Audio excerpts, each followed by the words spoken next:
Hello everyone. First, I want to say thank you. It's a pleasure to be speaker at JupyterCon. Let's start. Who I am. My name is Maria Jose. I am former scientist in plant molecular biology field, and currently I'm working as a data scientist in Berlin. In my free time, I like to develop projects that can help my friends and people around me, especially people who are eager to learn new things in tech. They are my inspiration. For that reason, I try to develop projects that are beginner-friendly, even if the topic can be complex. One example is today's talk, where we are going to implement a watering and machine learning system at home to help our plants. This talk is based on a real-world problem, which means that we are going through challenges like useless data, wrong data, human mistakes, and other challenges. But we are going to see how we can solve these problems.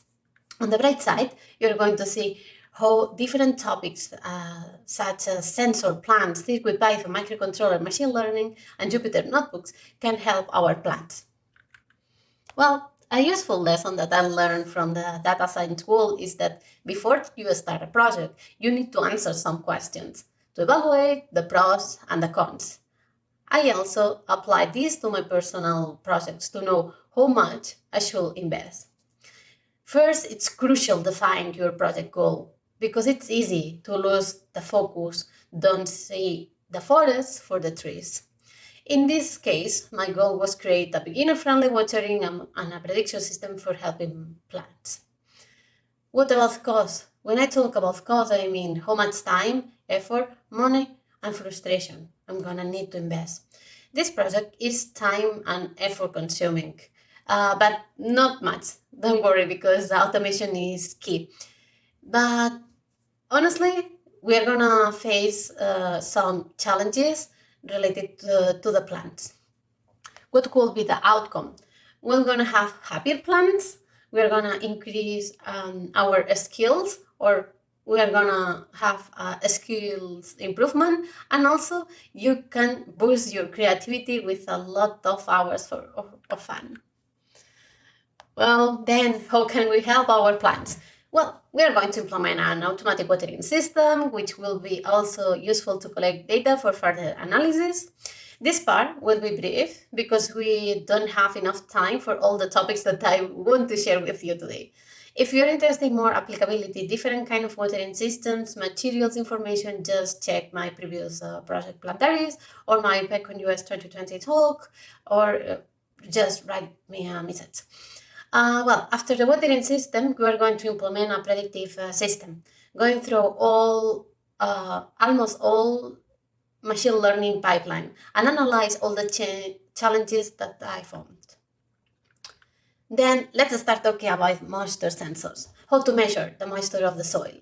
There are different kinds of sensors. We have resistive and capacitive. I try a resistive, even knowing that they have corrosion problems, because it was for a short water exposition. That it's the flower device that you can see in the image.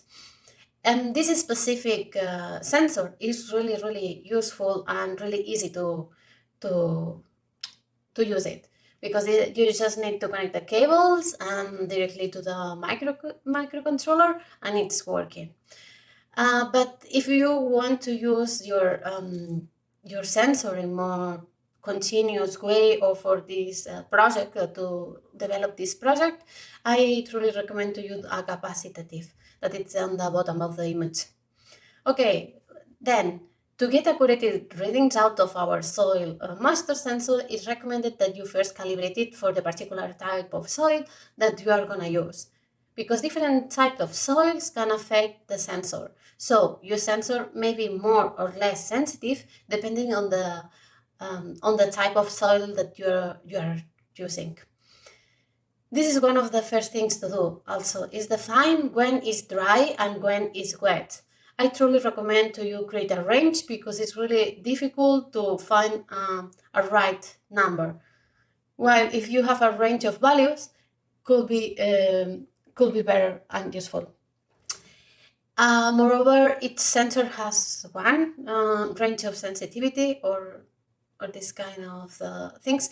And I truly recommend that every time that you use a new sensor, you need to calibrate it and also determine this range. Okay, then what about the microcontroller? The microcontroller I use is called Circuit Playground Express. In the image is the letter F, and it's developed by Adafruit. This microcontroller has a huge potential for different kind of projects because it has motion, temperature, light, sound sensor, and much more just inside the microcontroller. The version Python that runs inside is called CircuitPython, which is a fork from MicroPython. And it's really simple to use and totally beginner friendly because there are many libraries, many tutorials and drivers for sensor, and you just need to connect your microcontroller with a USB cable, and then you're able to start a Python console to interact with it. Well, here are all the elements for this watering system. As I mentioned here, the shaped device is it's a moisture sensor. In the F, we have the microcontroller. Then we have the water pump. Is the white thing in the middle is the letter D, and that is needed for external batteries. That is the letter E. The blue thing on the top is a relay. In a simple words, that's a signal on-off switch. So I was able to connect that to control when I was watering. And of course, cables to connect the different components. Well, let's see how the watering system looks like.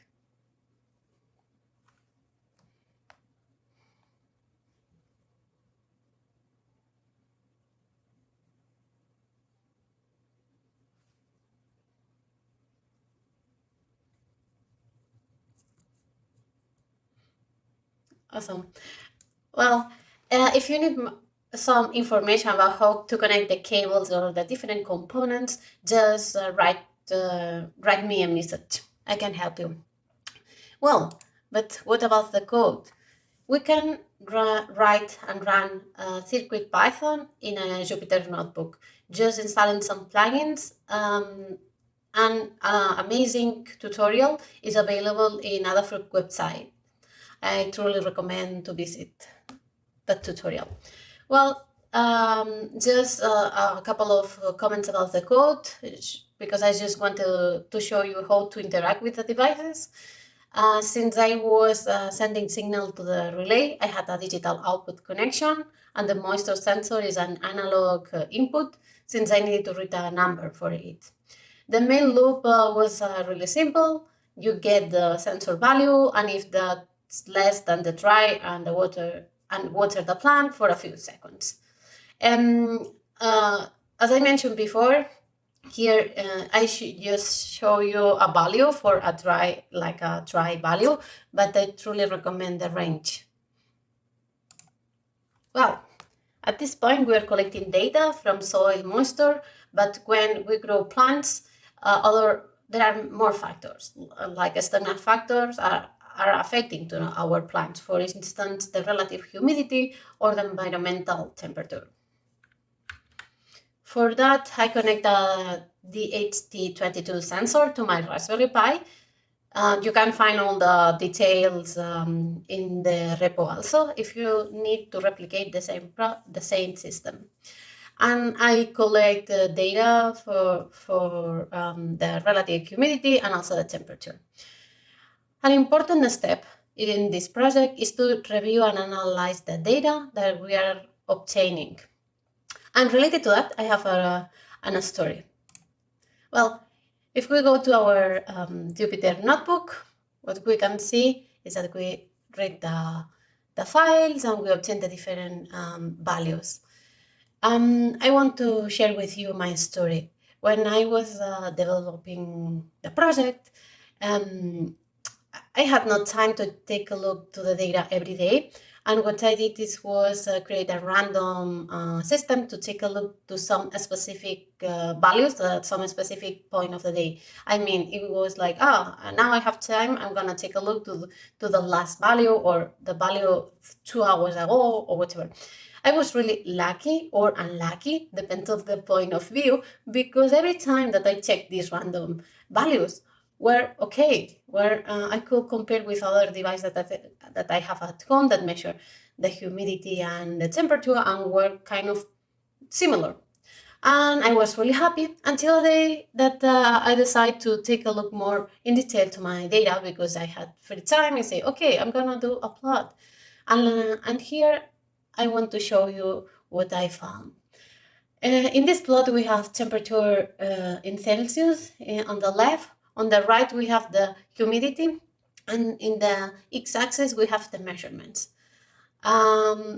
If you take a look to this part of the plot, to the left of the plot, you can see that the humidity those days, or in these measurements, were between 70 and 80. Oh no, never. In my apartment, I never arrived to this the relative humidity. What happened? I don't really know what happened with the sensor, but at some point I had a problem of calibration. This means that that the values that I was collecting about the humidity were not exact, were not okay. But curiously, the measurement for temperature were okay. But the lesson from here is like, okay, in that case, just take a look to random values didn't help to me and produced me that the half of my data collection is it's useless. I cannot use it, this data. Then my recommendation is if you plan to do that, every week take your data, collect your data, and do a simple plot like that. It's 3 lines of code, and see if you have a problem in your system. Yeah, that was my lesson. I would like also show you another plot that it's here. Here we have also the temperatures in Celsius. On the right we have the moisture, and on the bottom we have the measurements. Maybe someone is wondering, what is this shape? Well, in that case, the shape and this plot, it's okay. It's really good. It's because I stopped to water my plants, and then the humidity, the moisture, sorry, not the humidity, the moisture of the soil changed. And the way that the moisture sensor works is as drier is the soil, bigger is the number. This means that in here the moisture is of the soil is bigger than on the bottom. What means that this sensor was working really, really good. But yeah, the lessons, it's take a look to your data more frequently and also do some plots because it's so useful. Okay, then let's continue. Until the moment, we talk about data capture with sensors, but we can also work with images. The first challenge is to find a specific dataset that might not exist. And this was my case. And at that moment, I thought, okay, if it does not exist, I can create it. And then I start to think on all the challenges that implies. For instance, how many species we're going to consider for our dataset. In my case, I wanted to simplify the case, and I decided to just pick one species. In that case was basils, because, for instance, in Berlin it's really easy to obtain this plant, and also I love pesto. And then I say, yes, basil is a good species. And then the second challenge, or the second point was, okay, how many plants I need to create the dataset? Because as I live in an apartment, I cannot have hundreds or thousands of plants. Then what I did is it was both 10 different plants with a similar development stage. Another decision was the type of image that I wanted to analyze. And here we have an example. In the image A, we have the most typical picture that the scientists take in a lab when you want to analyze pathology or some specific characteristic of leaves or leaves morphology, for instance. But in my case, what I wanted to do, or what I wanted to try, is to create a data set and a predictive system using the whole plant. as you can see on B. Also, as you can see, we're going to include all kind of states or healthiness plans. Okay, how we can create this data set? We can do it in two ways. We can do it manually, or we can do some automation of the system. If we implement a manual system, it's really easy because you just need a camera and you just need to take the pictures. But this means that you are gonna need to invest time and effort doing that.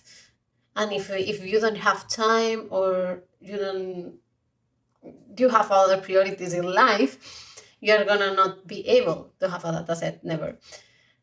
By the other side, what you can do is automate the process. What we can do is use a webcam. In my case, I use a webcam, but you can use a camera or other device that could take pictures and take pictures. Why also it's really good, this system? It's because every time that I was taking a picture, I also did a measure of moisture, a measure of humidity, and a measure of temperature. This means that I have all the information together and I can use it later for the predictive system. The way that we take the pictures, it's important because these pictures A and B, it's the same plan, the same day, just some minutes of difference. And if we just take a look to the picture A, you can say, wow, this plan is healthy. It's really, really nice. But then if we take a look to the picture B, it's clear that it's not healthy. And you can see here in the circles all the symptoms that I detect in that plan. What's more, the quality, data quality is important. For instance, in image C, at least that you want to predict what is my favorite book or my favorite author, it's a really bad image because we have a lot of noise in the background and it will be difficult for a machine be focused in the real problem that it is in the plan. Then the picture D, for instance, is so difficult even for a human identify what is going on with that plan. For that reason, it's important. Take a look also to the quality of the images, and if things happens, because in my case happened that I moved the camera just in the moment that the picture was taken, we need to clean all these images.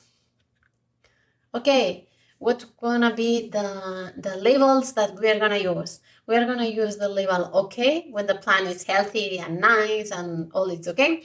We're gonna use the label watering problems when needs to be careful detecting the symptoms of watering. And then we're gonna create the label others, where we are gonna consider the different pathologies or symptomatologies, but that it's not watering problems. For instance, if you detect light problems or nutrition problems, will be in others. Well, label data is really hard, long process. For that reason, I decide to create an interactive labeling system in my Jupyter notebook. Let's take a look. Okay, we create a simple widget-based system where we use a directory full of images and associate a CSV file that contains the sensor information. This will display pictures, as you see on the bottom, this will display pictures that needs to be categorized, and with a simple click system, we are going to be able to classify them. Also, and here we have all the information of the different sensors, and yeah, this simplifies a lot the labeling of the images. This code will be also available in the repo. Okay, then when we have the dataset label, the next step is choosing the framework. Currently, there are many good options. In my case, I chose PyTorch. My main reason was for choosing it was that I had previous experience using it, and this decreased the effort to me. For that reason, I say yes, this will be a good option. And the training, and I know that for training large data set, it's faster. As you see, I was really optimistic at that point with my data set, and yeah, let's see what happened a bit later. Well, here we have our Jupyter notebook for the training. We use a ResNet 50. But before going to the modeling, we need to do the pre-processing data. That it's here, where we did some resize of the images, normalization, center crops, and other small things. I just want to add a comment here. It's that we need to be careful in this with this transformation, because for this kind of projects and datasets, it's important the orientation of the leaves, and we cannot just do random transformation. We need to be careful that we are not going to lose this information once we do the transformation of the images. Okay. And now maybe you're wondering, yeah, and what about the values? What about the accuracy? What we can see? Okay, and here are the values. Here, as you can, and here we have the plot. Well, as you can see, the values are not as good as I would like to have or obtain, but there are different reasons why this could happen to us, and this is what we are gonna discuss once we analyze the prediction. Yeah, let's go for prediction first. Okay, in prediction, what we have, what we did is plot the training model, and also we have here a random selection of pictures. In that case, what I show you is 4 images. The first image is wrong categorized, and the following 3 are well categorized. The first one, the label is, the category is watering, and the prediction is other. Why could be the reason of this wrong categorization? Probably for the image quality. This image is not super clear, the symptoms, and this doesn't help to the categorization or the classification. If we run randomly again, just to show you that I didn't prepare the perfect images, what we have is, well, we have some are good categorized, others not. For instance, in the 4th image that the category is should be watering, we have as a prediction other. Probably it's because it's a bit ambiguous, the category other.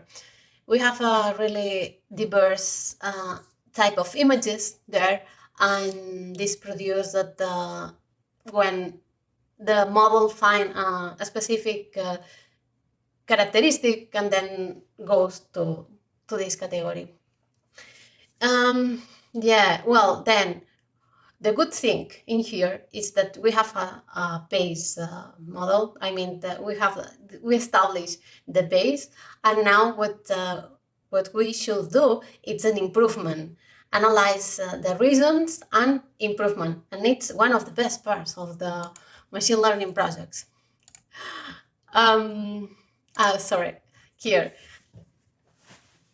Yeah, this now it's a work in progress. The improvement part is a work in progress because it's quite long, the process, because my hypothesis is that the main problem is in the data set. First, the number of images is not enough. We have around 1,000 images, but some images are not really good as a quality, and other images are quite ambiguous. It's like I mentioned before, is image that they say, yeah, maybe it's good, maybe not. And then if a human has just this problem, imagine the computer that doesn't know about plants. This is one of the things. Another thing is the challenge per se, because for a human it's really easy. Once you see a plant and you see 2 or 3 leaves that are with symptoms, that have symptoms, and you can easily say, hey, this plant has a bacterial infection. But for a machine that needs to evaluate the maybe 100 leaves and just 3 leaves with dots, it's not enough information. For that reason, people is using these data sets that is just leaves. But how we can solve it? It's taking care of more specific images. I think that this also will help. The number, the specificity, and the quality of the images. Also, another thing that I think that is missed in that project, and it's something that I included now, is also include other features, like the humidity or the moisture of the soil or the temperature. All these features that we analyzed previously and we collected previously needs to be also in the system. I think that this also will improve a lot. And of course, the optimization of the model. It's something that now is like kind of more basic. I didn't play around a lot of things that I would like to do. And yeah, and it's something that needs also to be done. But I think that the main focus now is the dataset improvement and the features addition. Well, and probably you have some ideas, and if you want to share with me, I will be really happy to be in contact. Or if you need more information or whatever is needed, all the information would be in my GitHub account in this project, and hopefully you can implement this machine learning project at home and do your plant happier. Thank you so much.